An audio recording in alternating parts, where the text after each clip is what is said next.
والصلاة والسلام على رسوله الكريم وعلى آله وأصحابه أجمعين. أما بعد فأعوذ بالله من الشيطان الرجيم. بسم الله الرحمن الرحيم.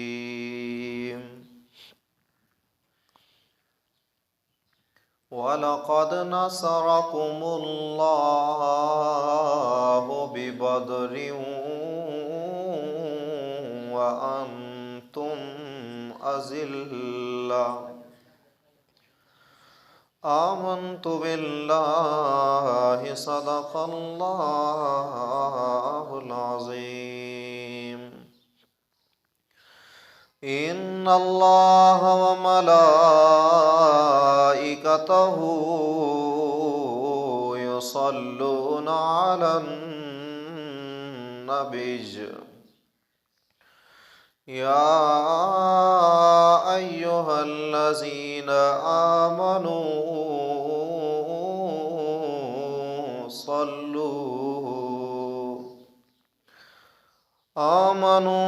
صلوا عليه وسلموا تسليما. الصلاة والسلام عليك يا سيدي يا رسول الله. الصلاة والسلام عليك يا سيدي يا حبيب الله. الصلاة والسلام عليك يا سيدي يا رحمة للعالمين. وعلى آلك وصحابك يا سيدي يا حضرت محمد رسول الله صلی اللہ تعالی علیہ وعلى آلہ وسلم.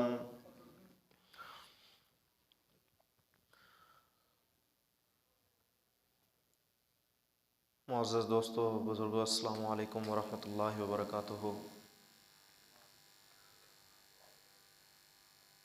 میں نے آپ کے سامنے قرآن مجید فرقان حمید کی جو آیہ مقدسہ تلاوت کرنے کا شرف حاصل کیا ہے.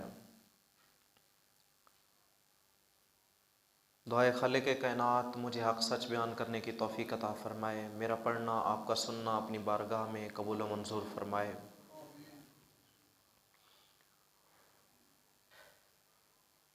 یہ ماہ رمضان المبارک کا تیسرا جمعۃ المبارک ہے، اور رمضان المبارک کی 17 تاریخ کو اسلام کے اندر ایک بہت بڑا معرکہ جسے غزوہ بدر کہا جاتا ہے وہ ہوا.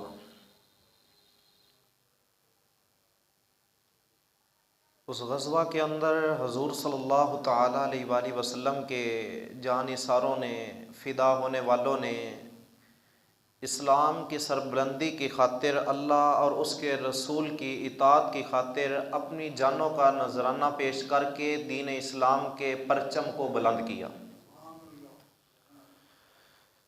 حضور صلی اللہ تعالیٰ علیہ وآلہ وسلم کے یہ غلام تعداد کے اندر بھی زیادہ نہیں تھے، صرف 313 کی تعداد تھی. اور جو سامنے لشکر تھا کفار کا لشکر تھا، ان کی تعداد 1000 کے قریب تھی.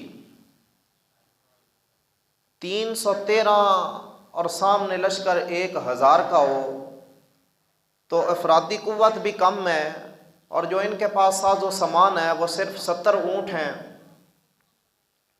اور 2 جناب ان کے پاس گھوڑے ہیں، اور ان کے پاس چاند جو ہیں وہ تلواریں ہیں، لیکن پھر بھی ان کا تقیہ نہ تلواروں پر تھا، نہ تیغوں پر تھا، نہ تیروں پر تھا، ان کا تقیہ تھا تو صرف اور صرف محمد عربی صلی اللہ تعالیٰ علیہ وآلہ وسلم کی ذات پر تھا۔ اور جب بھروسہ مسلمان کو اللہ اور اس کے رسول کی ذات پر ہو تو پھر اسلام کے اندر اسے یہ قوت ملتی ہے کہ سامنے پھر ہزاروں کا لشکر بھی ہو تو پھر وہ 313 بھی غالب آ جاتے ہیں۔ اور ہم نے پھر اپنی آنکھوں سے دیکھا، وہ تو 1400 سال پہلے کی بات ہے، ہم نے پھر اپنی آنکھوں سے دیکھا کہ 1400 سال کے بعد جب ناموس رسالت پر ڈاکہ مارا گیا، ختم نبوت کے قانون میں چھیڑ چھاڑ کی گئی، تو حضور صلی اللہ تعالیٰ علیہ وآلہ وسلم کے غلاموں نے میدان کے اندر آ کر اپنی جان کا نذرانہ پیش کر کے بتا دیا کہ حضور کی عزت و ناموس پر مٹنے والے کل بھی تھے اور حضور کی عزت کی خاطر اپنی جان کا نذرانہ دینے والے آج بھی ہیں۔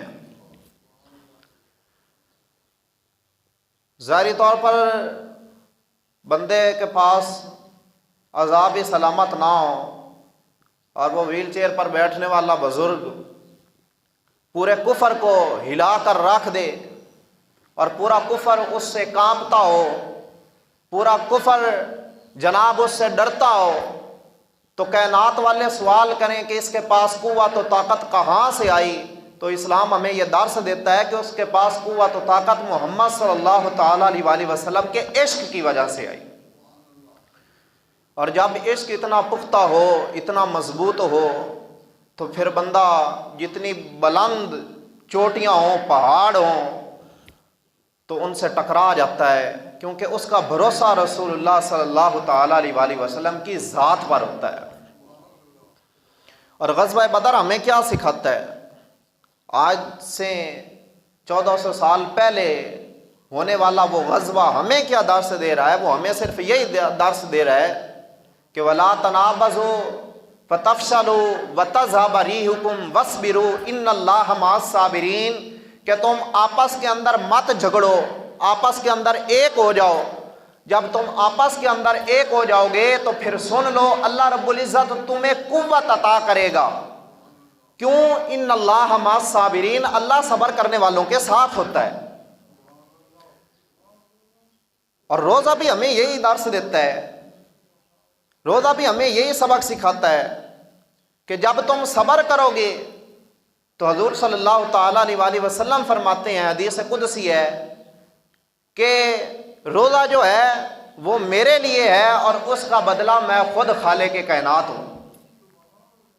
صبح سے لے کر شام تک، بچے سے لے کر بوڑھے تک بھوکا پیاسا رہتا ہو اور سارا دن اپنے آپ کو کھانے سے بھی دور رکھے، پانی سے بھی دور رکھے، حالانکہ اس کو قوت ہو، طاقت ہو کہ وہ پانی بھی پی سکتا ہو، اس کو قوت ہو کہ وہ کھانا بھی کھا سکتا ہو، لیکن اس کے باوجود وہ کھانا بھی نہیں کھاتا، پانی بھی نہیں پیتا۔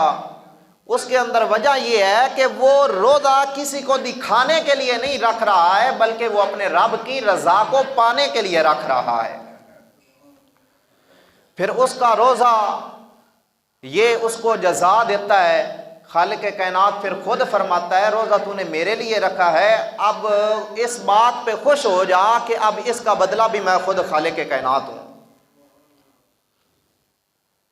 تو غزوہ بدر کے اندر بھی رب تعالیٰ یہی پیغام دے رہا ہے کہ انہوں نے صبر کیا، انہوں نے اللہ اور اس کے رسول کی ذات پر بھروسہ کیا،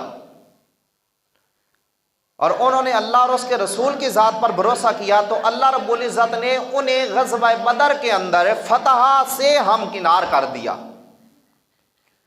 فتح ان کا مقدر بن گئی۔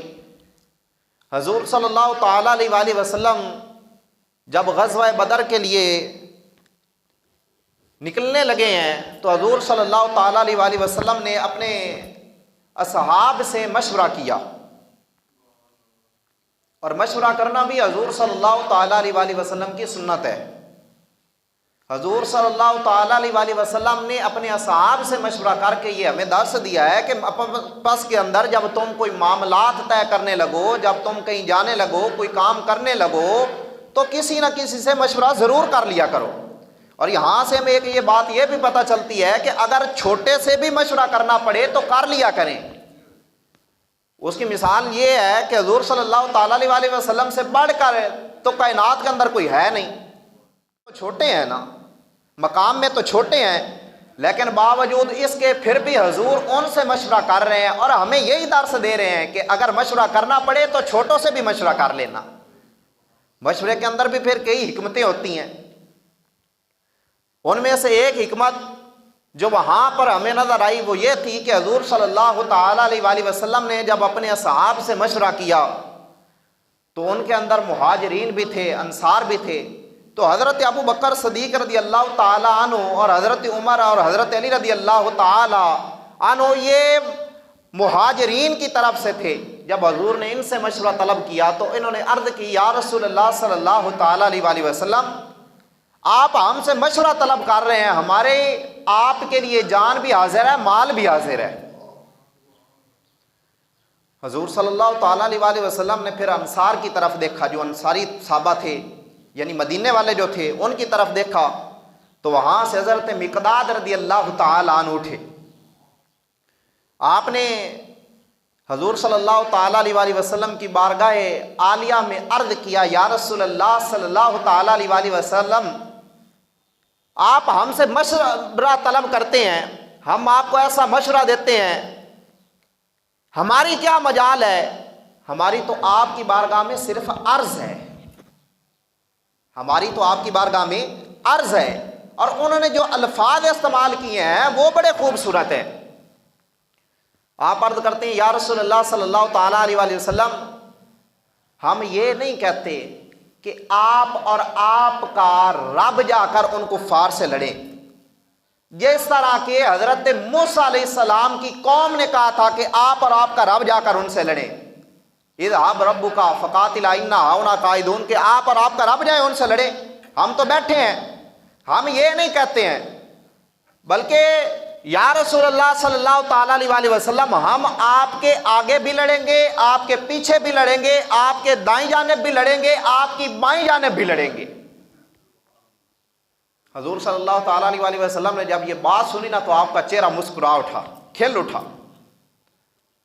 حضور صلی اللہ تعالیٰ علیہ وآلہ وسلم کے اس غلام نے اپنی بات ختم ہی کی تھی، حضور صلی اللہ تعالیٰ علیہ وآلہ وسلم کے ایک غلام اور کھڑے ہوئے، عرض کرتے ہیں، یا رسول اللہ صلی اللہ تعالیٰ علیہ وآلہ وسلم، اگر آپ ہمیں حکم دینا تو ہم دریا کے اندر اپنے گھوڑوں کو ڈال دیں، دریا کے اندر اپنے گھوڑوں کو ڈال دیں۔ اب دریا کے اندر تو کشتیاں ڈالی جاتی ہیں سفر کرنے کے لیے کہ پار لگ جائیں، اب گھوڑوں کا کیا مطلب ہے کہ گھوڑے ڈال دیں؟ بتانا یہ چاہتے تھے، یا رسول اللہ، گھوڑے ڈالنا عقل میں نہیں آتا ہے، دریا کے اندر گھوڑے ڈالنا عقل میں نہیں آتا ہے، لیکن یا رسول اللہ جی، اگر آپ کا حکم ہو تو ہم ان گھوڑوں کو بھی دریا کے اندر ڈال دیں گے، کیونکہ حکم جو آپ کا ہے، بات جو آپ کی ہے۔ جب اللہ اور اس کے رسول کا فرمان آ جائے تو پھر یہ نہیں دیکھا جاتا کہ اس کے اندر ہوگا کیا، بنے گا کیا، بس جب حضور کا فرمان آ گیا ہے تو پھر اس کے اوپر لبیک کہنا ہے بس۔ اور حضور صلی اللہ تعالیٰ علیہ وآلہ وسلم کے غلاموں نے بھی وہی کام کیا، انہوں نے کہا، یا رسول اللہ، ہم حاضر ہیں، آپ حکم فرمائیں۔ اب حضور صلی اللہ تعالیٰ علیہ وآلہ وسلم یہ اپنا لشکر لے کر غزوہ بدر کی طرف چلے ہیں۔ غزوہ بدر کی جب طرف چلے ہیں تو کفار جو تھے انہوں نے جو پکی زمین تھی اس کے اوپر انہوں نے اپنے ڈیرے جما لیے تھے، اور پانی بھی ان کو مہیا تھا، اور حضور صلی اللہ تعالیٰ علیہ وآلہ وسلم کے یہ جو اصحاب تھے یہ ریتلی زمین پر تھے، اور ایسی زمین تھی جہاں پر حضور کے اصحاب کے گھوڑے چلتے تھے تو ان کے قدم اندر پھنس جایا کرتے تھے۔ اب مشکل تھی، پانی بھی نہیں تھا، تو انہوں نے حضور صلی اللہ تعالیٰ علیہ وآلہ وسلم کی بارگاہ عالیہ میں عرض کی، یا رسول اللہ، اگر ہم وہاں ہوتے تو ہمارے پاس پانی بھی ہوتا، زمین بھی پکی ہوتی، یہاں پانی بھی نہیں ہے اور زمین بھی ریتلی ہے۔ حضور صلی اللہ تعالیٰ علیہ وسلم نے فرمایا پریشان نہ ہو، اللہ رب العزت اپنی مدد ضرور بھیجے گا، پریشان نہیں ہونا۔ پھر ہوا کیا؟ اللہ رب العزت نے آسمان سے بارش کو برسایا، اور جب بارش آئی تو وہ زمین جم گئی۔ جو ریتلی زمین تھی جب اس پہ بارش پڑتی ہے تو وہ جم جاتی ہے، وہ جب جم گئی تو پانی بھی کافی تعداد میں اکٹھا ہو گیا، انہوں نے پانی بھی اکٹھا کر لیا اور اپنے خیمے بھی وہاں پر گاڑ لیے۔ تو دوسری طرف جنہوں نے پکی زمین کے اوپر اپنے جناب وہ خیمے لگائے ہوئے تھے، اب آپ جانتے ہیں جب زمین پکی ہو تو بارش آ جائے، اور اس سائڈ پہ بارش بھی تھوڑی برسی اور زمین پکی ہو، بارش آ جائے تو تلکڑ بن جاندی ہے، چکڑ مچ جاندہ ہے۔ تو جناب وہ جدو مچ گیا نا چکڑ تے او چلن تے انج کوئی ڈگدا جاوے، کوئی انج ڈگدا جاوے، جویں وہ نہیں کہندے بھئی ٹرن لگے ہیں باہر بارش ہوئی ہے سنبھال کر کے چلی کدھرے ڈھہ نہ پئی۔ انہوں نے زمین تے پکی ہوتے اپنے خیمے گاڑ لے سن، لیکن جدو چلدے کوئی انج جاندا پیا ہوئے تے کوئی انج جاندا پیا ہوئے، وہ اتنے ہی ایک دوسرے دے نال ٹکرا رہے ہون۔ حضور صلی اللہ تعالیٰ علیہ وسلم نے فرمایا میں نے تم کو کہا تھا نا کہ اللہ رب العزت کی رضا کے لیے آئے ہیں، اللہ رب العزت اپنی مدد بھیجے گا، اور دیکھ لو اللہ رب العزت نے اپنی مدد کو بھیج دیا ہے۔ اب حضور صلی اللہ تعالیٰ علیہ وسلم کے یہ جو غلام تھے انہوں نے اپنے خیمے گاڑ دیے، ادھر سے اعلان ہوا کہ اب جنگ کے لیے تیار ہو جائیں۔ حضور صلی اللہ تعالیٰ علیہ وسلم نے اپنے غلاموں کو بھیجا، وہ جنگ کرنے کے لیے جب وہ نکلے ہیں تو آگے سے جواب ملتا ہے نہیں ایسوں کو نہ بھیجے ہیں جن کے نام نہاد ہیں آپ کے لشکر کے اندر جمع، ان کو میدان کے اندر اتائیں، ہم ان سے لڑنا پسند کریں گے۔ حضور صلی اللہ تعالیٰ علیہ وسلم نے حضرت مولا علی رضی اللہ تعالیٰ عنہ کو میدان کے اندر بھیجا، ساتھ میں حضرت امیر حمزہ رضی اللہ تعالیٰ عنہ کو بھیجا جو حضور صلی اللہ تعالیٰ علیہ وسلم کے چچا ہیں، اور ساتھ میں حضرت عبیدہ رضی اللہ تعالیٰ عنہ کو بھیجا۔ اور حضرت عبیدہ رضی اللہ تعالیٰ عنہ وہ صحابی ہیں جن کی عمر اس وقت 80 سال تھی، اور حضرت مولا علی رضی اللہ تعالیٰ عنہ جوان تھے، اور جو حضرت امیر حمزہ تھے ان کی عمر کے بارے میں آتا ہے کہ اس وقت غالباً ان کی عمر 35 سال تھی۔ یعنی حضور صلی اللہ تعالیٰ علیہ وسلم نے جوانوں میں سے بھی ایک کو بھیج دیا، اور درمیانی عمر والوں میں سے ایک کو بھیج دیا، اور بوڑھے والوں میں سے بھی ایک کو بھیج دیا، اور بتانا یہ تھا کہ جب اسلام کے اندر بندہ آتا ہے تو پھر عمریں نہیں دیکھی جاتی بلکہ ان کے اندر جو جذبہ ہے اس کو دیکھا جاتا ہے۔ حضور صلی اللہ تعالیٰ علیہ وسلم کے یہ غلام میدان کے اندر گئے، حضرت مولا علی رضی اللہ تعالیٰ عنہ کے سامنے جو آیا حضور صلی اللہ علیہ وسلم کے غلام نے اس کی گردن کو اڑا دیا۔ حضرت امیر حمزہ رضی اللہ تعالیٰ عنہ کے جو مقابلے میں آیا انہوں نے بھی اس کی گردن کو اڑا دیا، واصل جہنم کر دیا۔ حضرت عبیدہ رضی اللہ تعالیٰ عنہ جو 80 سال کے بوڑھے تھے ان کی جو سامنے مقابلے میں آیا نا اس نے وار کیا تو ان کے پاؤں کے اوپر لگ گیا۔ تو حضرت مولا علی رضی اللہ تعالیٰ عنہ حضرت امیر حمزہ نے جب دیکھا کہ وہ زخمی ہو گئے ہیں تو انہوں دونوں نے اس کے اوپر وار کر کے اس کو بھی واصل جہنم کر دیا، اور حضرت عبیدہ رضی اللہ تعالیٰ عنہ کو واپس خیمے میں لے کر آ گئے۔ جب واپس لے کر آتے ہیں نا تو حضور صلی اللہ تعالیٰ علیہ وسلم کے یہ غلام جن کی 80 سال عمر ہے، آج ہم نماز کے لیے کہہ دیں نا کسی بابے بزرگ کو جو نماز نہ پڑھتا ہو کہیں جناب نماز پڑھ لے کرو، وہ پھر کو جواب دیتا ہے ساڈی کوئی عمر ہے نماز پڑھن دی، روزہ رکھ لو، اے کوئی ساڈی عمر ہے روزہ رکھن دی۔ میں نے کہا حضور صلی اللہ تعالیٰ علیہ وسلم کا غلام 80 سال کی عمر میں میدان جنگ میں ہے، روزہ رکھنا آسان ہے، نماز پڑھنا آسان ہے، جنگ کے اندر کھڑے ہو کر کفار کا مقابلہ کرنا مشکل ہے۔ حضور صلی اللہ تعالیٰ علیہ وسلم کے غلاموں نے یہ درس دیا کہ جب اسلام کی بات آ جائے، جب اسلام کے فرض سامنے ہو تو تب اپنی عمروں کا بہانہ بنانا مت، تب تم جناب بہانے بنا کر فرائض سے کنارہ کشی مت اختیار کرنا، بلکہ میدان کے اندر آ کر حضور صلی اللہ تعالیٰ علیہ وسلم کی سنتوں پہ عمل کرنے والا بن جانا۔ اور انہوں نے عمل کر کے ہمیں بتایا ہے کہ تم روزوں کی بات کرتے ہو، ہم نے تو روزوں کی حالت کے اندر جا کر میدان بدر کے اندر کفار سے لڑائی کی ہے، ان سے جہاد کیا ہے۔ حضور صلی اللہ تعالیٰ علیہ وسلم کے یہ جانثار لڑتے رہے، جنگ ہوئی، حضور صلی اللہ تعالیٰ علیہ وسلم کے غلاموں کو اللہ رب العزت نے فتح سے ہمکنار کیا۔ یا رسول اللہ ہم 313 ہیں، آگے 1000 کے قریب لشکر ہے، یا رسول اللہ جی ہم ان سے لڑیں گے، اللہ رب العزت کے پیارے حبیب صلی اللہ علیہ وسلم نے فرمایا کہ تم پریشان مت ہو، اللہ مدد بھیجے گا۔ حضور صلی اللہ علیہ وسلم کا جو خیمہ تھا نا، وہاں آپ تشریف لے گئے، چھپر نما بنایا ہوا تھا، آپ وہاں تشریف لے گئے، اللہ رب العزت کی بارگاہ میں عرض کرتے ہیں اللہ میرے پاس 313 تھے، آج میں تیری بارگاہ میں لے کر آ گیا ہوں، اس میدان کے اندر لے کر آ گیا ہوں، آج اگر تو نے ان کو فتح سے ہمکنار نہ کیا، ان کو شکست ہو گئی تو قیامت تک تیرا نام لینے والا کوئی نہ رہے گا۔ یا اللہ آج میں 313 لے کر آ گیا ہوں، یہ میری جمع پونجی ہے جو میں نے اپنی تبلیغ کی، میں نے مسلمان کیے، اسلام سے ان کو ہمکنار کیا، آشنا کیا، یا اللہ یہ 313 ہیں تیری بارگاہ میں لے کر آ گیا ہوں، لے آنا میرا کام تھا، اب ان کو فتح سے ہمکنار کرنا تمہارا کام ہے۔ پھر اللہ رب العزت نے فرمایا میرا محبوب دعا تیری ہو تو یہ کیسے ہو سکتا ہے کہ قبول نہ ہو؟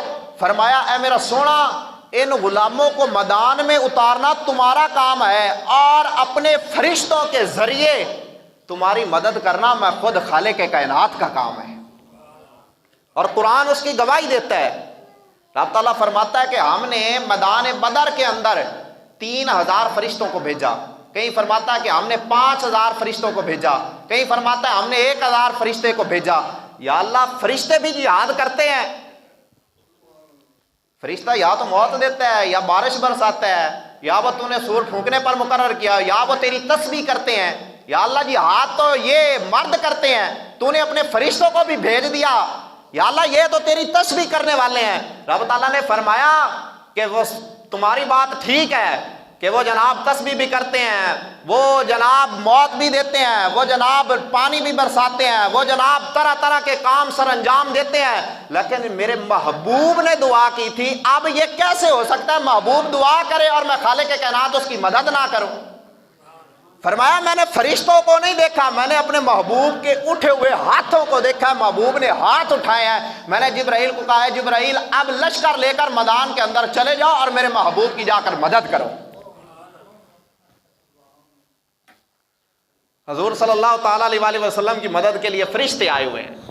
حضور صلی اللہ تعالیٰ علیہ وسلم کے غلاموں نے بعد میں عرض کیا یا رسول اللہ ایک آواز آتی تھی اقدم حیزوم، یا رسول اللہ وہ آواز کیا تھی؟ ہم اپنی تلوار اٹھاتے مارنے لگتے، اس کی گردن اڑ جاتی، ساتھ میں آواز آتی اقدم حیزوم، یا رسول اللہ وہ آواز کیا تھی؟ حضور صلی اللہ تعالیٰ علیہ وسلم نے فرمایا وہ جبرائیل علیہ السلام تھے جو کہتے تھے آگے بڑھو، اور حیزوم ان کے گھوڑے کا نام تھا، وہ کہتے گھوڑے آگے بڑھو، فلاں کافر کو بھی مارنا ہے، فلاں کافر کو بھی مارنا ہے، یہ تمہاری مدد کے لیے آئے ہوئے تھے۔ اور جبرائیل علیہ السلام حضور کا خادم ہے، حضور صلی اللہ تعالیٰ علیہ وسلم کا خادم ہے، اب آیا رب کی مرضی سے ہے، لیکن جب واپس گیا ہے نا تو حضور سے پوچھا نہیں، واپس چلا گیا، آیا رب کی مرضی سے ہے۔ جب واپس لوٹا ہے نا، جنگ ختم ہوئی واپس لوٹا تو اس نے حضور سے اجازت طلب نہیں کی۔ جب حضور صلی اللہ تعالیٰ علیہ وسلم سے اجازت طلب نہ کی نا تو حضور صلی اللہ تعالیٰ علیہ وسلم کے آگے سے یہ لشکر لے کر گزرا۔ حضور اپنے غلاموں کو نماز پڑھا رہے تھے اور نماز کے دوران ہی حضور مسکرا دیے، نماز کے دوران ہی حضور جو تھے انہوں نے مسکرایا۔ بعد میں جب نماز ختم ہوئی نا حضور صلی اللہ تعالیٰ علیہ وسلم کے غلاموں نے عرض کی یا رسول اللہ جی آپ نماز میں مسکرا کیوں رہے تھے؟ امام اتنے کھڑوتا ہوئے تو صف اتنے بنی ہوئی ہوئے تو ہن پچھو کوئی اگے جا کے انج ویکھے گا بھی امام صاحب اس ٹائم ہسدے پین یا روندے پین؟ نہیں ویکھے گا نا، کرے گا تو نماز ٹوٹ جائے گی، کھڑا رہے گا اپنی صف دے وچ۔ لیکن حضور دے صحابی عرض کردے نے یا رسول اللہ نماز دے وچ تسی ہسے کیوں ہو؟ اج دا کوئی مولوی ہوندا تو آکھیا تہاڈی تو نماز گئی جناب، آدھی دوبارہ دہراؤ، نماز دا یادہ کرو۔ حضور صلی اللہ تعالیٰ علیہ وسلم دے غلام سن، انہوں نے عرض کی یا رسول اللہ تسی ہسدے کیوں ہو؟ حضور بھی جاندے سن عبادت خدا دی کردے نے، چہرہ مصطفیٰ دا ویکھدے نے۔ اور ڈاکٹر اقبال رحمۃ اللہ علیہ نے اسے گل نو بیان کیتا نا، کیا کرم کیا تیری یاد نے مجھے آ ستایا نماز میں، میرے وہ بھی سجدے ادا ہوئے جو قضا ہوئے تیری یاد میں، اور مجھے کام کیا تھا رکوع سے، مجھے کیا خبر تھی سجود کی، تیرے نقش پا کی تلاش تھی جو جھکا رہا میں نماز میں. یا رسول اللہ نماز دے نال مینوں کی غرض سی, میں اے جڑے سجدے کرنا نا, رکوع کرنا, اے تے میں آپ دی اداواں نوں اپنانا. تو حضور صلی اللہ تعالی علیہ وسلم جان دے سن عبادت خدا دی کردے نے, چہرہ مصطفیٰ دا ویکھدے نے. ہن حضور صلی اللہ تعالی علیہ وسلم دی بارگاہ دے وچ عرض کیتی نا, یا رسول اللہ تسی نماز دے وچ مسکرا کیوں رہے ہیں؟ حضور صلی اللہ علیہ وسلم نے فرمایا جبرائیل نو اللہ رب العزت نے لشکر دے کے بھیجا اپنی مدد واسطے کہ جا میرے محبوب دی مدد کر. وہ جب آیا نا ہماری مدد کے لیے, جب جنگ ختم ہوئی, ہمیں فتح ہوئی, اب اس نے سوچا جنگ ختم ہو گئی, اب میں واپس لوٹ جاتا ہوں. وہ لشکر کو لے کر واپس گیا ہے. آگے سے اللہ رب العزت نے اسماء پہ جو فرشتہ مقرر ہے, اسماء کے جو دروازے کھولتا ہے, اس کو حکم دیا جبرائیل لشکر لے کر آ رہا ہے, دروازہ مت کھولنا, بند کر دو دروازے کو. جبرائیل نے جا کر کھڑکایا دروازہ, آواز آئی کون؟ جبرائیل ہوں, دروازہ کھولو. فرمایا دروازہ نہیں کھلے گا. جبرائیل نے کہا ہوگا نا, اور میں تھوڑا سردار ہاں, میری بھی گل نہیں مندے ہو, میں تھوڑا سردار ہاں, میری بھی گل نہیں مندے ہو. جدو آخیا نا میں جبرائیل ہاں, اگو جواب ملیا جبرائیل واپس لوٹ جا, دروازہ نہیں کھلنا. پوچھتے نے وجہ؟ اس نے کہا اللہ رب العزت نے فرمایا ہے جبرائیل گئے ہماری مرضی تھے, آئے اپنی مرضی سے ہیں, بھیجا محبوب کی بارگاہ میں ہے. جبرائیل کو لوٹے واپس جا کر میرے محبوب سے اجازت لیں, میرا محبوب اجازت دے دے تو پھر واپس آئیں. اگر محبوب سے اجازت لے کر واپس نہ لوٹیں گے تو یہ اسماء کے دروازے جبرائیل کے لیے نہیں کھلیں گے. یہ اس وقت ہی دروازے کھل سکتے ہیں جب محبوب جبرائیل کو اجازت دے کر واپس بھیجے. حضور صلی اللہ تعالیٰ علیہ وسلم کے غلاموں, یہاں پر ایک بات تو سمجھنے کے لائق کی ہے نا. محبوب کھڑے نماز میں ہیں, حضور کھڑے نماز میں ہیں, نماز پڑھا رہے ہیں, اور جبرائیل اسماء پہ گفتگو کر رہے ہیں. توجہ نہیں فرمائی تسی؟ حضور کھڑے نماز دے وچ نے, زمین تے کھڑے نے, نماز پڑھا رہے نے, تے جبرائیل آسمان تے فرشتے دے نال گفتگو کر رہے ہیں. حضور صلی اللہ تعالیٰ علیہ وسلم جبرائیل کی گفتگو جو ہوئی, بات چیت جو ہوئی, ان کا آپس میں جو مکالمہ ہوا, حضور صلی اللہ تعالیٰ علیہ وسلم نماز کی حالت میں اس بات چیت کو بھی سن رہے ہیں اور اپنے غلاموں کو نماز بھی پڑھا رہے ہیں. اور جو رسول اللہ نماز کی حالت کے اندر زمین پہ کھڑے ہو کر جبرائیل علیہ السلام کی اسماء پہ گفتگو سن سکتے ہیں, تو پھر اپنی قسمت پہ ناز کرو. 1400 سال کے بعد مسجد کے اندر کھڑے ہو کر درود و سلام کا آپ نذرانہ پیش کرے تو محمد مصطفیٰ آپ کے درود و سلام کے نذرانے کو بھی سن سکتے ہیں.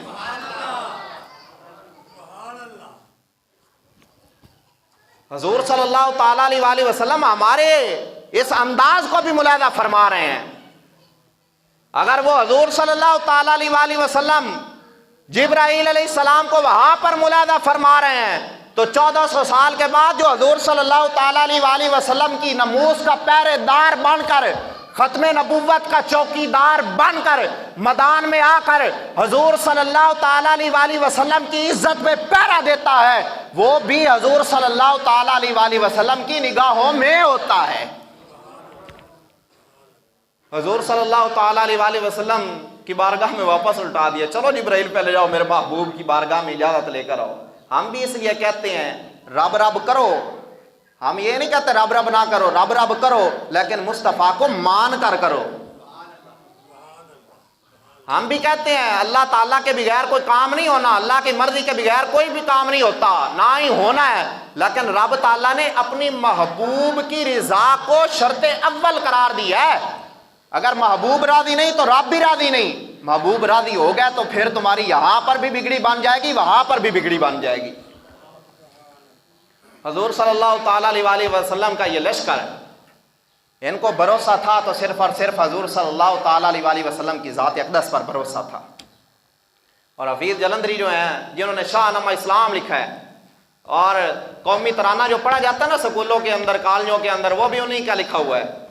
انہوں نے پھر اس نقشے کو کھینچا اپنے انداز میں.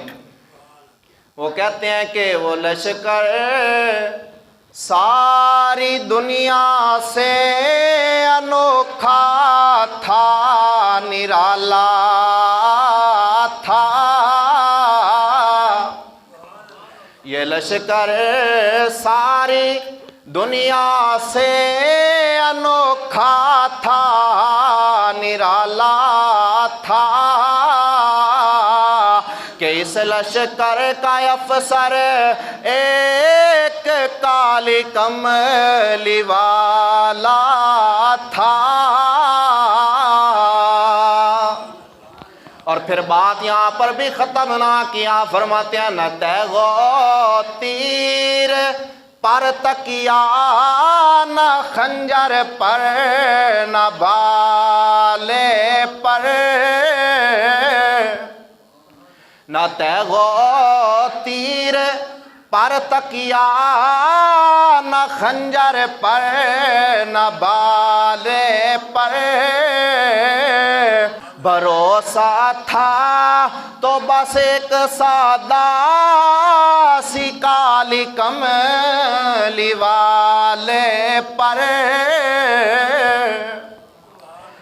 جب مسلمانوں کا جذبہ بلند ہو، اسلام کے لیے قربان ہونے کے لیے تیار ہو، پھر سامنے 1000 کا لشکر ہو اور ادھر 313 کی تعداد ہو، لیکن دل کے اندر اسلام کی محبت ہو، اسلام پہ قربان ہونے کا جذبہ ہو، پھر اللہ رب العزت ان 313 کو بھی کامیابیوں سے ہمکنار فرما دیتا ہے۔ یہاں سے یہ لشکر چلنے لگا، حضور صلی اللہ تعالیٰ علیہ وسلم کی بارگاہ میں آنے والے جناب جوان بھی تھے، بچے بھی تھے، بوڑھے بھی تھے، جنہوں نے اس غزوہ کے اندر شرکت کی۔ میرے کریم آقا کی بارگاہ میں 2 بچے آ گئے، ایک کا نام معاذ ہے، ایک کا نام معوذ ہے۔ حضور کی بارگاہ میں آ کر عرض کرتے ہیں یا رسول اللہ ہم نے بھی جہاد کے لیے جانا ہے۔ حضور نے فرمایا او سونے سونے شہزادو، ابھی تمہاری عمر چھوٹی ہے، جب تم بڑے ہو جاؤ گے پھر تمہیں جہاد کے لیے لے جاؤں گا، ابھی گھر کو واپس لوٹ جاؤ، ابھی گھر کو واپس لوٹ جاؤ، جب بڑے ہوگے تو پھر اسلام کے لیے جہاد کے لیے نکلنا۔ عرض کرتے ہیں یا رسول اللہ جی ہم یہ جذبہ لے کر آئے ہیں، ہم یہ جذبہ دل کے اندر رکھ کر رہے ہیں، ہم یہ جذبہ لے کر آئے ہیں۔ یا رسول اللہ جی ہماری والدہ نے کہا ہے اگر تمہارا باپ زندہ ہوتا تو آج حضور کی معیت میں کفار سے لڑتا۔ یا رسول اللہ جی ہمارا باپ زندہ نہیں ہے۔ والدہ کی آنکھوں سے آنسو بہ رہے ہیں، والدہ کہتی ہو میرے شہزادو جاؤ اسلام کے لیے آج تم بھی قربان ہو جاؤ۔ ابھی ان کی چھوٹی چھوٹی عمر، حضور نے فرمایا اچھا چلو ٹھیک ہے تمہاری والدہ کی یہ خواہش ہے تو پھر سنو جو بڑا تمہارا بھائی ہے وہ جائے گا، ایک واپس لوٹ جائے۔ جب یہ سنا تو چھوٹے کے دل کے اندر حضور کی محبت پہ واسطی، عرض کرتے ہیں یا رسول اللہ جی بڑا تو جا رہا ہے لیکن میرا بھی ارادہ ہے میں بھی جاؤں۔ میرے کریم آقا نے فرمایا تمہاری عمر چھوٹی ہے۔ عرض کرتے ہیں یا رسول اللہ جی عمر میں چاہے میں چھوٹا ہوں لیکن میں قوت میں اس کے برابر ہوں، چاہے تو مجھے چیک کر لیں، اگر میں اس سے جیت جاؤں تو آپ مجھے لے جانا، اگر ہار جاؤں تو واپس لٹا دینا۔ چھوٹی چھوٹی عمر ہوئے تو اسلام دا جذبہ ہوئے۔ آج ماں بچے نو پال دیا نا تو جناب ان کو یہ بھی سکھا رہی ہے، کوئی کہندی ہے میرا پتر جناب سائنس والے سکول میں جاوے تو کوئی کہندی ہے انگلش میڈیم میں جاوے۔ ہم کہتے ہیں جائے ضرور جائے لیکن ساتھ میں اسلام کی تعلیم کو بھی پائے۔ ہم انکاری نہیں ہے کہ جناب وہ سکول نہ پڑھے، سکول پڑھے، تعلیم حاصل کرے، لیکن جو تعلیم یہاں پر بھی سرخرو کرے گی اور وہاں پر بھی سرخرو کرے گی وہ ضرور حاصل کرے۔ ماں جب بچپن کی حالت میں لوریاں دے نا دین اسلام کی تو پھر وہ بیٹا بھی بڑا ہو کر نافرمان نہیں بنتا ہے بلکہ وہ پھر اپنے ماں باپ کا تابع دار بنتا ہے۔ اور اس کی مثال ان 2 جانثاروں نے دی میدان کے اندر۔ حضور صلی اللہ تعالیٰ علیہ وسلم نے فرمایا اچھا تمہاری یہ خواہش ہے؟ جی یا رسول اللہ خواہش ہے۔ حضور نے فرمایا پھر این کرو ایتھے کشتی کرو، پتہ چل جاندہ ہے جیڑا جیت گیا پھر انہوں نال لے کے جاواں گے، دوواں دی کشتی ہو رہی ہے جی۔ حضور صلی اللہ تعالیٰ علیہ وسلم کے یہ دونوں غلام جو ہیں یہ میدان میں آئے، چھوٹا جو بھائی تھا نا اس نے بڑے بھائی کے کان میں کہا بھائی تجھے تو اجازت مل گئی ہے، تو جنت میں جا رہا ہے، تیرا دل نہیں چاہتا تیرا چھوٹا بھائی بھی ساتھ میں جنت میں چلا جائے؟ تو جا رہا ہے، آج تو جہاد کا نام ہوا تو ویسے ٹنگا کھڑکن ہو جاتی ہیں، وہ جہاد جان جائے گی، جان چلی جائے گی۔ آج فلسطین لٹ نہیں رہا، آج فلسطین پہ کیا ظلم ہے؟ مسجد اقصی کے اندر ان کو مارا جا رہا ہے، مسجد کے اندر بیٹیوں کی عزتوں کو پامال کیا جا رہا ہے۔ حضور صلی اللہ تعالیٰ علیہ وسلم کے جان نثاروں پہ طرح طرح کے ظلم اٹھائے جا رہے ہیں۔ وہ بیٹیاں نہیں ہیں، ان کے بھائی نہیں ہیں، ان کا باپ نہیں ہے، جب وہ اپنی بیٹیوں کی لٹتی ہوئی عزتیں دیکھتا ہوگا تو بتاؤ نا اس کے دل پہ کیا گزر ہوگا۔ جب وہ بھائی اپنی بہن کے سر سے دوپٹہ کھینچتا ہوا دیکھ رہا ہوگا تو اس کے دل پہ کیا گزر رہی ہوگی۔ جب بیٹی اپنے باپ کے لاشے کو دیکھ رہی ہوگی، جب بہن اپنے بھائی کو تڑپتا ہوا دیکھ رہی ہوگی تو اس کے دل پہ کیا گزر رہی ہوگی۔ ہم اس لیے کہتے ہیں آج بھی وقت ہے حضور صلی اللہ تعالیٰ علیہ وسلم کے دین کے ساتھ کھڑے ہو جاؤ۔ حضور صلی اللہ تعالیٰ علیہ وسلم نے جو ہمیں دین دیا ہے وہ بڑا پکیزہ ہے، عزت والا ہے، عظمت والا ہے۔ لنڈے کے انگریزوں کے قانون کے اندر وہ طاقت نہیں ہے جو محمد عربی صلی اللہ تعالیٰ علیہ وسلم کے دین کے اندر طاقت ہے۔ جب اس دین کے اندر جو آتا ہے وہ یہاں پر بھی اس نے پاتا ہے، وہاں پر بھی اس نے پاتا ہے۔ حضور صلی اللہ تعالیٰ علیہ وسلم کے یہ دونوں شہزادے آپس میں گفتگو کر رہے ہیں۔ اب چھوٹے جو تھا نا اس نے کان میں کہا بھائی تو جنت میں جا رہے ہیں نال مینوں بھی لے چل۔ حضور صلی اللہ تعالیٰ علیہ وسلم کے غلام نے جب یہ بات کی نا تو حضور صلی اللہ تعالیٰ علیہ وسلم کے اس غلام کی بات سن کر بڑے بھائی نے کہا چلو ٹھیک ہے پھر کر لینے ہیں۔ جدو کشتی ہوئی نا اور جڑا وڈا سی وہ تھلے ڈھا پیا، چھوٹا اتنے چڑھ گیا تو حضور دی بارگاہ وچ عرض کرتا یا رسول اللہ میں تمہیں کہندا نہیں سی میرے وچ بڑی طاقت ہے، تسی مینوں اجازت دیو تو مینوں ہن لے چلو۔ حضور مسکرائے فرمایا تانوں دوواں نوں اجازت ہے، چلو ہن میرے نال۔ اب کفار کا جو سب سے بڑا جو جناب مسلمانوں پہ ظلم کرنے والا سرپنچ ہے اس کا نام ہے ابو جہل، وہ بھی میدان بدر کے اندر آیا ہوا تھا۔ حضور صلی اللہ تعالیٰ علیہ وسلم نے فرمایا جب پتہ چلا نا کہ سارے سردار اکٹھے ہو کر بدر کے میدان میں آئے ہوئے ہیں، حضور صلی اللہ تعالیٰ علیہ وسلم نے فرمایا آج مکہ والوں نے اپنے جگر پاروں کو مسلمانوں کے حوالے کر دیا ہے۔ اب میدان کے اندر گیا نا تو حضور صلی اللہ تعالیٰ علیہ وسلم کی یہ دونوں غلام حضرت عباس سے پوچھتے ہیں، عبداللہ بن عباس ان سے پوچھتے ہیں کہ میں نے اے تو دسو ابو جہل کنوں آکھ دینے؟ وہ حضرت عباس پوچھنے لگے بھی تانوں ابو جہل نال کی کام ہے؟ تسی ابو جہل دا کی پوچھو، وہ تو بڑا بڑا کافر ہے، مسلمانوں نے بڑیاں تکلیفاں دینے والا ہے۔ انہوں نے جڑا ابو جواب دیتا نا وہ شاہ نامہ اسلام دے اندر حفیظ جلندری نے بیان کیتا۔ انہوں نے کہا قسم کھائی ہے مر جائیں گے یا ماریں گے ناری کو،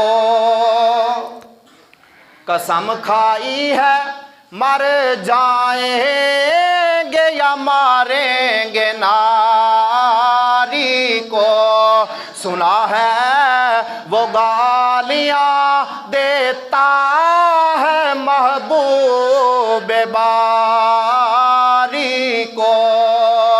عرض کرتے ہیں پیارے عباس ہم اس لیے اس کا پوچھ رہے ہیں کہ وہ ہمارے محمد صلی اللہ علیہ وسلم کو گالیاں دیتا ہے، ہم سے یہ برداشت نہیں ہوتا کہ کوئی ہمارے کریم آقا کو گالیاں دے، ہمیں اس کا پتہ بتاؤ تاکہ ہم میدان کے اندر جا کر اس کی گردن کو اڑا دیں۔ چھوٹے چھوٹے بچے ہیں حضور کی گستاخی کو برداشت نہیں کر رہے ہیں، عرض کرتے ہیں آپ ہمیں اجازت دیں ہم میدان کے اندر جائیں، ہم جا کر اس کی گردن کو اڑائیں۔